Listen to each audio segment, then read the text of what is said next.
Hi, I'm Bernie Collins and I was Head of Race Strategy at Aston Martin Formula 1 team. Now I am a Sky Sports F1 analyst and this is F1 Unpacked.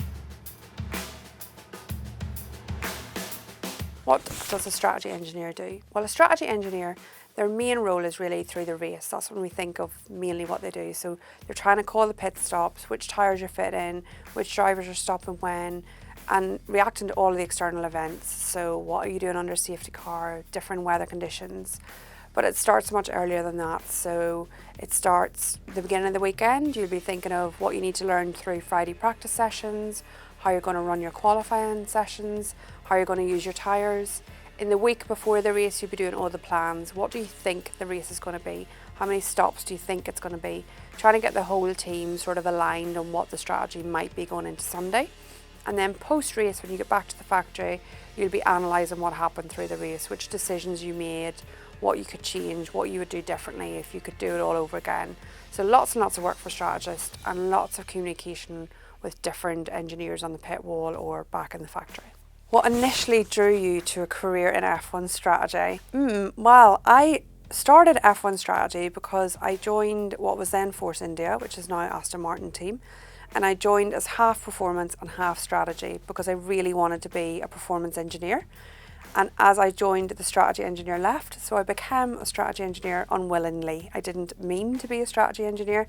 That's just sort of what happened. What does a typical race weekend look like for an F1 strategy engineer?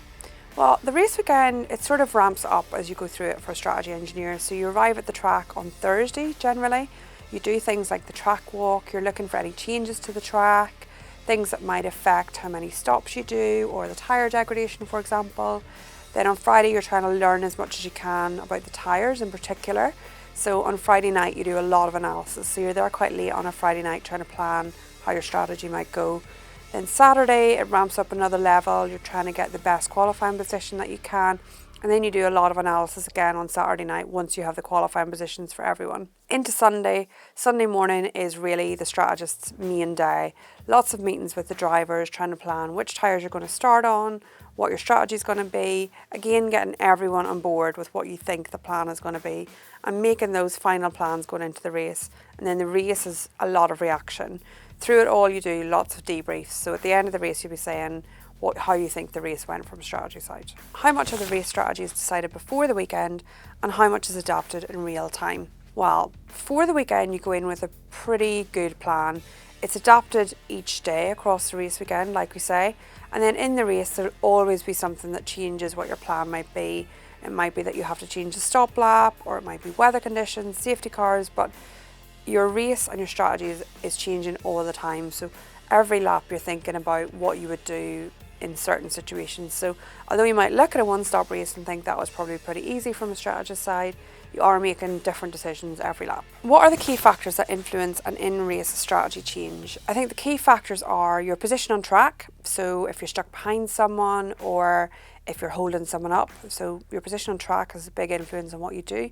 Tyre degradation. So if the tyres are getting slower much faster than you expect or wearing much more quickly than you expect, those two things will change the life of the tyre and when your stop lap needs to come. And then the other two big factors are safety cars or incidents or weather conditions. So those are the main drivers for changing your strategy mid-race. How do you communicate strategy changes to the driver and race engineer during the race? Generally, the strategist sat on the pit wall with normally race engineers on either side of him or her. And you will be deciding between your strategy team. A lot of those will be based back in your factory, which for most of the teams is in the UK somewhere. As a strategy team, you'll decide what decision you want to make and then you'll communicate that directly to the race engineer. The race engineer will then communicate that at the right time to the driver. So a lot of communication within strategy and then you send it in either direction to whichever race engineer needs to know. And they are generally the people that speak to the drivers. Do you remember a time when a last-minute strategy change made a big impact on race results? Yes, positively and negatively. I think the race that immediately springs to mind was a wet race in Germany with Lance Stroll where we made some really terrible decisions initially and ended up right at the back of the race. And then we made one really good decision towards the end of the race, which was actually an idea that came from one of the race engineers to the strategy team. And that one decision put us from dead last until P1. Now we gradually lost a few positions in the next few laps, but we still finished really high up. So yeah, that had a massive impact on the race result. What is the most difficult part of making high pressure decisions in real time? I think the most difficult part of making those decisions is uncertainty.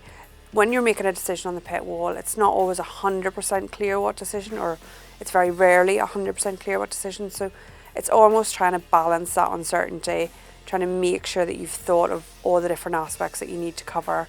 So yeah, that's I think the hardest thing, is trying to make sure you've covered all the different aspects. What was your proudest strategy call? Without a doubt, the proudest strategy call is when we had the win in Bahrain for Checo at the Sakea circuit in 2020. We stopped on lap 1, which we didn't need to, but we wanted to put a faster tyre on, and it was one of those decisions that as soon as we needed to make it, I was very clear on what the decision was going to be. And actually that's the one that really springs to mind when I think of one that makes me proud. Did the drivers ever disagree with strategy call, and how did you solve it? Yeah, there have been a few occasions. I've been very, very lucky actually with the drivers that I worked with, but there have been a few. I think the most noticeable one was in Russia a few years ago. Again, it was a wet session. We called them to come into the pits, and they decided to stay out on track because they thought it was drier than it was when they got round to turn 1. Normally you can't really solve it in race. Normally if they make a different decision, that's happened, and then you need to go through it in the analysis after the race. So we end up with spending a lot of time post-race analysing why we did or did not make a decision, and why the driver did not or did agree. Which driver that you've worked with would make the best strategist? Without a doubt, Sebastian Vettel. Sebastian Vettel, I think because of his experience, he'd spent a long time looking at a lot of different races and working for a lot of different teams. He really understood strategy. He understood what we were trying to achieve. He understood what other teams were trying to achieve. So if I had to choose a strategist, it would be Sebastian. I hope you enjoyed this insight into what an F1 strategy engineer does, and you can watch every F1 race on Sky Sports F1.